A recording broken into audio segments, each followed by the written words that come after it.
Kembali lagi di Ngobrol Sore di channel Top Elemen. Sekarang bersama saya, Ananda Fakron, dan ditemani oleh teman saya, Mas Imam Nur Hartomo. Ya. Mantap nih. Kok saya yang suruh menemani loh Mas? Kan yang lucu. Oke. Ya, di sini kita mau ngomong apa nih? Yang baru-baru aja. Gitu. Iya, yang Yang baru-baru. Sekarang kebetulan itu tanggal 23 Januari ya. 23 Januari lagi sedang hangat-hangatnya di Purwokerto.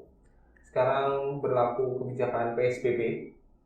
PSBB tahap 2, Iya, betul. kelas 2. Oh, ada kelasnya, Pak. Terus-terusan. Enggak lulus-lulus. Anda digaji pemerintah. Saya apa? Ya, oke. Nah, ada berita bagus nih. Ini yang pertama, mobil plat luar Banyumas di stop. Mr. Lee dari Korea ikut rapid, sebut langkah bagus. Oke. Nih. Di sini lucu nih.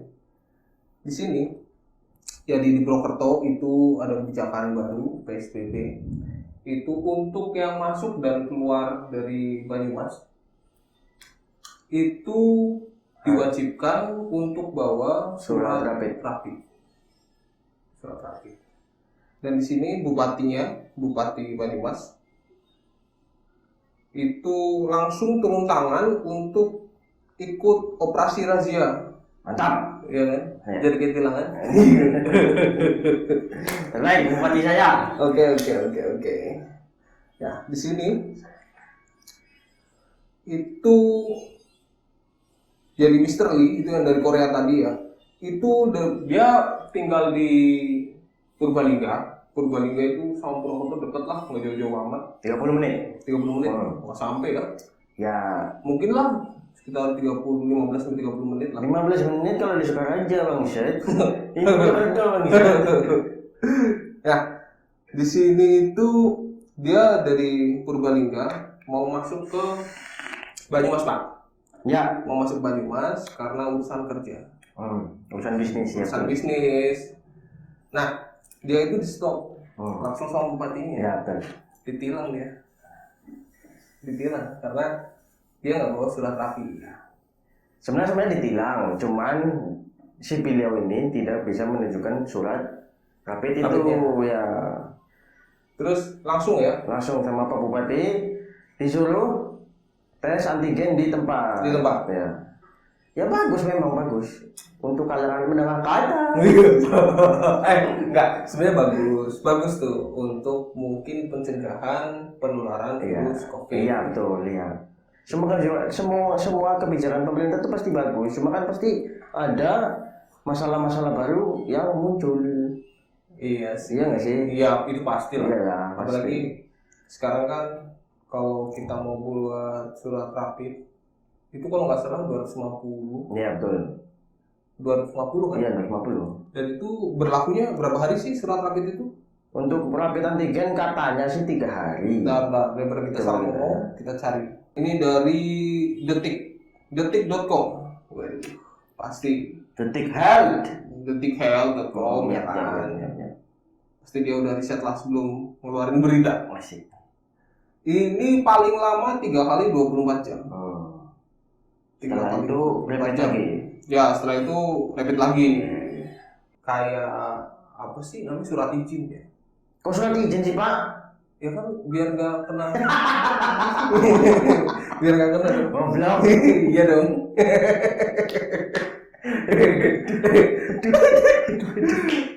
Ya iya bisa dibilang gitu. Ya kurang lebih. Ya.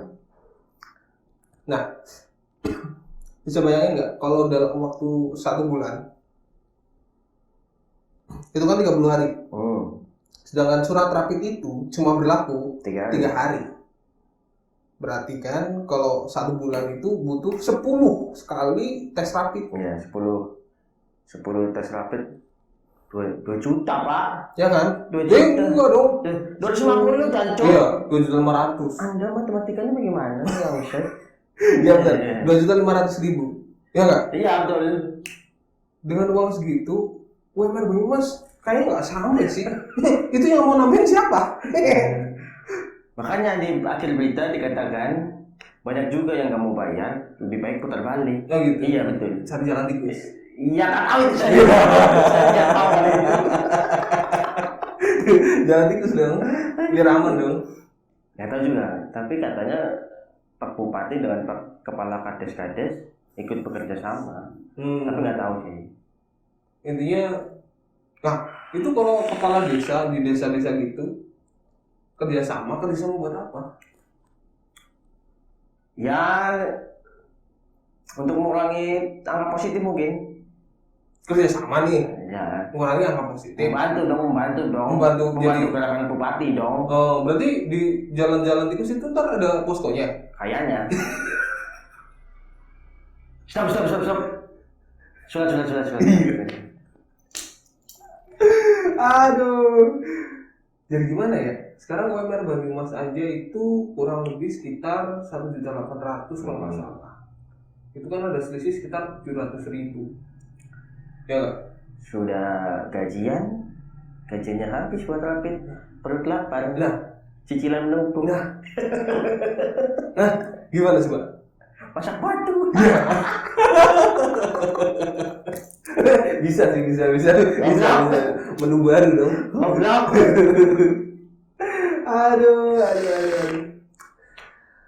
Aduh, terus gimana nih? Itulah masalah baru. Pendapatnya gimana nih? Ya, Tentang sih. Kan nggak bisa disamakan semua kalangan masyarakat. Jadi ya pasti ada, ya begitulah. Kalau menurut aku kebijakan kayak gitu bener ya, bener. Iya betul. Ya paling nggak Sedikit, ada ya. ikhtiar. Cuma kalau semisal itu sasarannya umum atau benar-benar nggak pandang bulu Iya, gitu kan, nggak. itu kan kasihan juga kan untuk kalangan yang mungkin ekonomi menengah ke Ke bawah, bawah. ya betul sekali. So, apalagi kalau dia itu pegawai swasta. Betul. Kalau pegawai negeri mungkin udah ada ya gimana caranya lah ya. Ya, Cuma yang jadi masalah kan pegawai swasta, kantor kecil gitu kan, mungkin penjaga toko atau yang lain, betul. itu kan gajinya benar-benar di bawah UMR, Oh iya. gitu kan. Kok diberlakukan peraturan kayak gini? Mau pindah kos pun, misalnya ya contoh, domisili Purbalingga. Ada kebijakan kayak gini, otomatis pindah Purwokerto aja lah, ngekos sebentar 1 bulan. Dan menurut saya itu salah satu Opsi, alternatif. Iya, betul. Daripada Bisa sih. cuma 300.000 atau mungkin ya sekitaran segitu. Itu uang transport. Iya, betul sekali. Oke. Benar sih, bisa sih kayak gitu sih. Iya kan? Bagus kan? Jadi sebenarnya di mana-mana itu pasti ada solusi ya dari segala masalah gitu ya. Ya tergantung kita yang mau menyikapinya kayak gimana. Betul.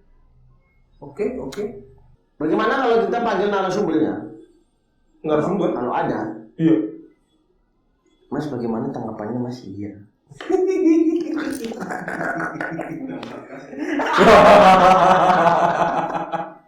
Kok malah undang Satgas? Bisa sih. Siapa tahu dia mau ya kan. Satgas bang. Bentar dulu. Kalau Satgas yang dipanggil, bukannya itu jadi jadi subjektif ya? Satgas kan cuma ikut perintah dari bupati. Ya tapi paling enggak dia tuh udah punya alasan kenapa berlaku peraturan kayak gitu. Oh iya. Mereka yang lebih tahu ya di lapangan ya. Kayak seru sih kalau kita panggil Satgas. Siapa nih Satgas? Iya daripada kan ini kan kita ngobrol cuma pendapat pribadi kan, pendapat pribadi. Apalagi ya kita masih belum kesibukannya belum kayak orang-orang pada umumnya. Iya, kita masih di domisili Purwokerto saja. Iya. Bukan berarti menjelek-jelekan pemerintah Banyumas ya. Saya setuju sih untuk ini, cuma ya itu. Tapi ada lagi nih, razia gencar Sekda Banyumas, warga Banyumas Raya cukup surat keterangan kerja. Cukup surat keterangan kerja. Ya, berarti ini kan sudah salah satu juga dong Solusinya. Iya. Nah, yang jadi masalah kalau misalnya dengan adanya peraturan kayak gitu, yang mungkin kayak tilangan SIM STNK biasa ya, yang sekarang harus bawa surat rapid, terus ada peraturan kayak gini bawa surat lamaran kerja, fungsinya untuk apa? Kalau surat lamaran kerja sih Surat keterangan kerja, fungsinya untuk apa? Ya biar nggak bayar mungkin. Ya, tujuan utamanya apa coba? Tujuan utama kan untuk menekan angka penyebaran COVID. Ya betul juga ya. Kok ini cuma ngeluarin surat kerja, dia lolos. Ya, tujuannya untuk apa? Belum tentu ya bahwa surat keterangan kerja negatif. Nah, ya kan? Aku tidak tahu. Enggak. Maksudnya apa namanya? Kalau misal peraturan kayak gitu, aku nggak setuju sih. Nggak setuju tuh. Mendingan yang tadi aja, tanpa lamaran kerja, tanpa surat kerja, itu benar-benar surat rapid yang harus kita bawa, nggak masalah. Itu kalau mau masuk ke Banyumas. Jadi ya di Banyumas juga kos-kosan laku, terus orang-orang yang pada kerja juga nggak begitu kecapean, harus ada resiko di jalan kayak gitu. Resiko di jalan kan gede kan. Terus apalagi ketambahan resiko dari Satgas. Sudah jatuh tertimpa tangga. Sebentar bro, kita baca dulu beritanya ya, biar tidak salah-salah. Kebijakan menunjukkan hasil rapid antigen bagi yang masuk wilayah Banyumas hanya berlaku bagi yang berasal dari luar kota. Untuk yang berasal dari wilayah Banyumas Raya cukup menunjukkan surat kerja. Banyumas Raya itu memang apa aja sih? Banyumas Raya, Karsidenan Banyumas. Purbalingga nggak termasuk kan? Iya, percuma Banyumas Sokaraja Purwokerto. Iya, paling itu. Aji Barang apa? Aji Barang masuk. Aji Barang masuk. Aji Barang masuk. Sekda Kabupaten Banyumas Wahyu. Gitu ya. Mengatakan kebijakan screening di perbatasan Banyumas masih terus digodok dan wajib menunjukkan hasil rapid antigen orang dari luar kota yang tujuannya ke Banyumas. Banyak yang masuk, ada orang yang rumahnya Purbalingga tapi kerjanya Purwokerto, merasa takut. Akhirnya tadi diputuskan untuk Banyumas Raya hanya menunjukkan surat kerja saja. Bagi mahasiswa pelajar yang keluar masuk Banyumas tidak wajib menunjukkan hasil rapid antigen. Yang wajib orang dari luar kota yang tujuannya ke Banyumas. Gitu. Untuk itu akan dibuat tim wilayah perbatasan di Pakuncen, Lumbil, Tambak, Sokaraja dan Susukan. Gitu Mas, insya Allah akan segera ada waktunya sepanjang masa PPKM. Waktu operasinya yang akan menentukan bupati biar tidak bocor. Ya, bagus sih, betul sih. Tapi katanya diperpanjang PSBB. Iya.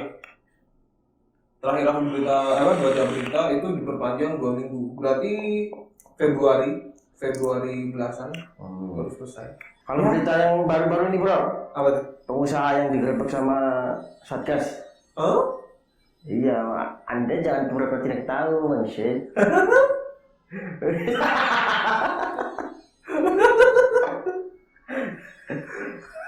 Apa sih, Cok?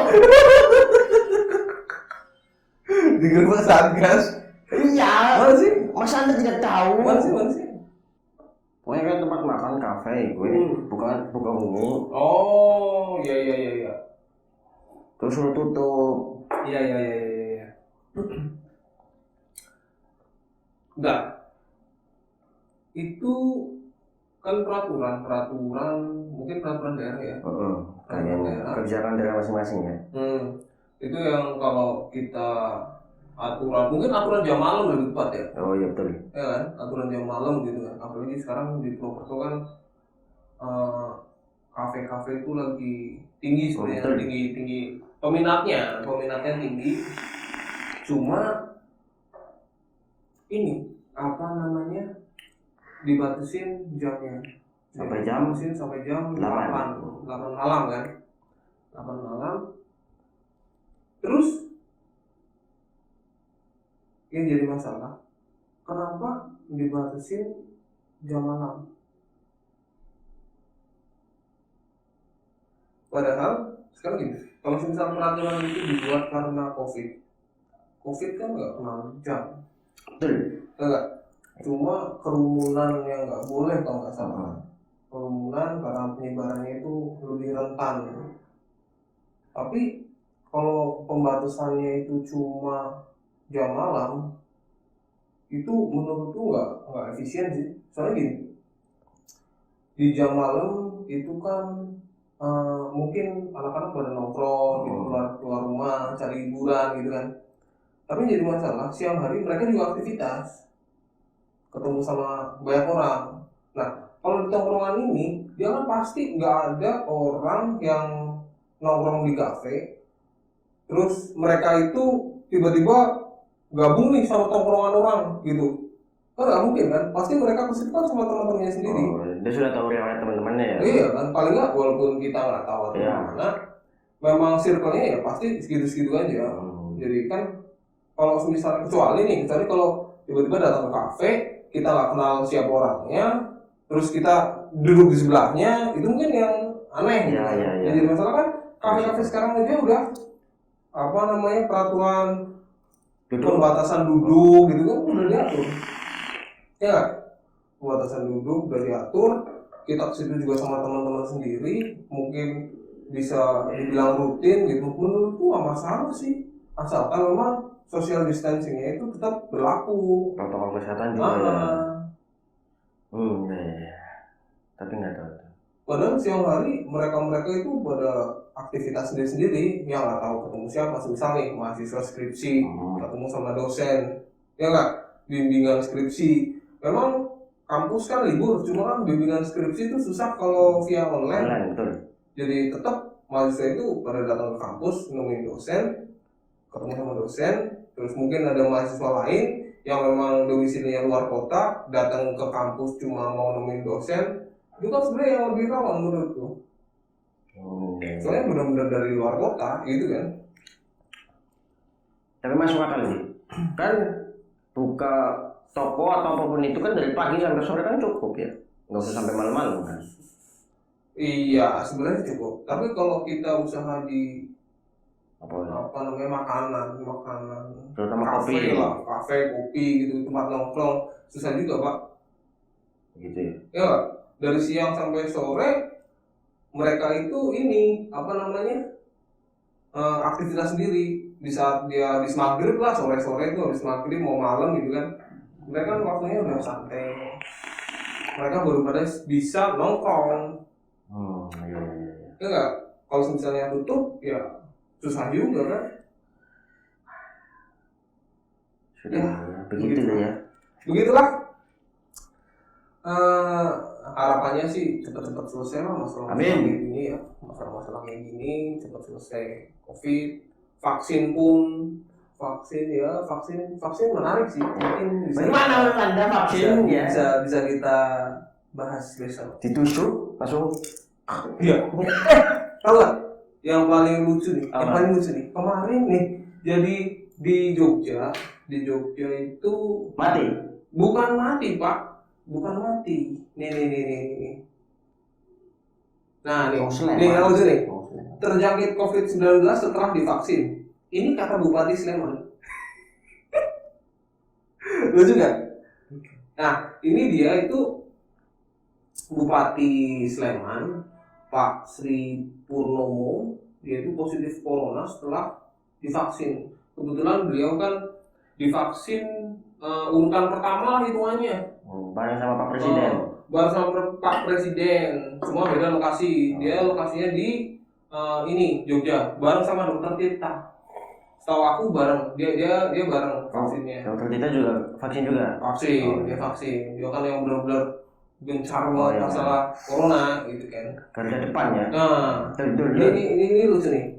Terjangkit COVID-19 setelah divaksin. Mungkin bisa kita bahas di episode selanjutnya. Ya, paling itu. Cukup sekian. Terima kasih. Oke. Terima kasih yang udah nonton. Semoga nggak bosan lihat kita, karena ini benar-benar baru episode 1, episode awal. Maaf ya kalau ada kurang-kurang. Ya pasti ada kurang-kurang. Cuma kayaknya seru kalau misalnya kita bahas yang lucu-lucu lagi, apalagi kalau ada yang subscribe. Iya.